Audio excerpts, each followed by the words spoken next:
SIR को लेकर कांग्रेस ने भारतीय जनता पार्टी पर देश की एकता, अखंडता और लोकतांत्रिक व्यवस्था पर प्रहार करने का आरोप लगाया है। कांग्रेस नेताओं का कहना है कि भाजपा केवल सत्ता में बने रहने के लिए संवैधानिक संस्थाओं का दुरुपयोग कर रही है।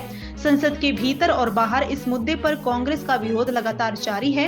राजस्व एवं बागवानी मंत्री जगत सिंह नेगी ने कहा कि एसआईआर के नाम पर भाजपा चुनाव आयोग, सीबीआई और प्रवर्तन निदेशालय का सहारा लेकर विपक्षी दलों और लोकतांत्रिक अधिकारों को दबाने का प्रयास कर रही है। उन्होंने आरोप लगाया कि बंगाल में दस्तावेजों से छेड़छाड़ जैसे मामले भाजपा की मंशा को उजागर करते हैं। नेगी ने कहा कि लोकतंत्र में विरोध और अपनी बात रखने का अधिकार होता है, लेकिन भाजपा सरकार के दौर में जंतर मंतर जैसे स्थानों पर भी आवाज दबाने की कोशिश हो रही है। उन्होंने केंद्र सरकार की विदेश नीति पर भी सवाल उठाते हुए कहा कि प्रधानमंत्री देश की गरिमा की रक्षा करने में विफल रहे हैं और अंतर्राष्ट्रीय स्तर पर भारत का अपमान हो रहा है।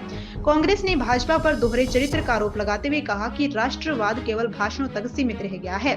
एसआईआर के साथ ईडी, सीबीआई, तो इसी से आपको लगता है कि क्या गोलमाल हो रहा है।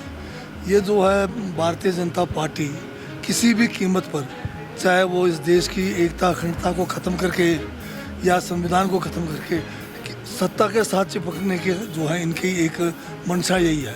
अब जिस तरह से बंगाल के अंदर एक जो है वहाँ की पार्टी विशेष तृणमूल कांग्रेस जो है, उनके जो है डॉक्यूमेंट्स उसको जो है वहाँ से गायब करने कर अपने कब्जे में लेकर उसका मुफाद उठाना चाहती है, तो बहुत बड़ा गलत काम हो रहा है। और ये डायरेक्ट जो है इससे लगता है कि देश के अंदर लोकतंत्र को समाप्त करने का की दिशा है। मैं जो है ममता बनर्जी मुख्यमंत्री वहाँ बंगाल की, मैं कहूँगा कि वो शेरनी है जिन्होंने दम दिखाया कि ईडी जो गलत करने जा रही थी उसको जो है उन्होंने रोका है। आप जानते हैं कि देश के अंदर जंतर मंतर एक ऐसा स्थान था जहाँ कोई भी जाकर अपनी बात कहने के लिए छूट थी, परंतु जब से भाजपा की सरकार आई है आप जंतर मंतर पे भी जाके अपनी बात नहीं रख सकते। तो अगर लोकतंत्र में आप जो है संवैधानिक तरीके से अपनी बात रखने का, आपको जो है अपना आंदोलन करने का, जो देश के कानून के तहत करने का, बोलने का, विरोध प्रदर्शन करने का, अगर ये सारे चीज़ें ख़त्म कर दी तो फिर तानाशाही और डिक्टेटरशिप में और लोकतंत्र में फ़र्क कहाँ रह गया है। अब ऐसा है कि कुछ लोगों का जो 56 इंच है, सिर्फ हमारे जो है ये जो मंच होते हैं बड़े बड़े जहाँ पर लोग इकट्ठे किए जाते हैं, लाखों लोग भीड़ जुटाई जाती है, वहाँ पर तो 56 इंच रह जाता है। जब चाइना वाले हमारे देश के सीमाओं को जो है एक एक करके अपने कब्जे में करते हैं तब वो 56 इंच नहीं दिखाई देता है।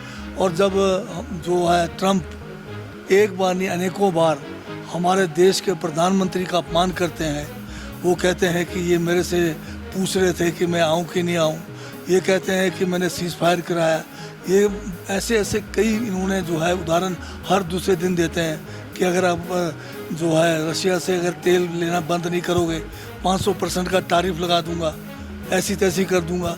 तो ये 56 इंच वाले कहाँ चले गए, ये अंधभक्त लोग कहाँ चले गए। देश का हर दिन अपमान किया जाता है, देश की गरिमा को जो है ठेस पहुँचाई जाती है, तब ये जो है राष्ट्र की बात नहीं करते, तब ये जो है यहाँ पर जो विश्व गुरु की बात नहीं करते। तो ये तो एक बीजेपी के जो है चरित्र, ये दो किस्म के चरित्र वाले लोग हैं। तो बीजेपी राज में फॉरेन पॉलिसी रही कहाँ, फॉरेन मिनिस्टर का तो नाम ही नहीं सुनते। फॉरेन मिनिस्टर के जगह पे तो जो है हमारे प्रधानमंत्री जी ने ले रखा उनका दायित्व। पता नहीं वो फॉरेन में जाकर छोटे छोटे देशों में बड़े बड़े तमके लेके आते हैं, बड़े देशों से धमकी सुन के आते हैं, फिर रह क्या गया देश का।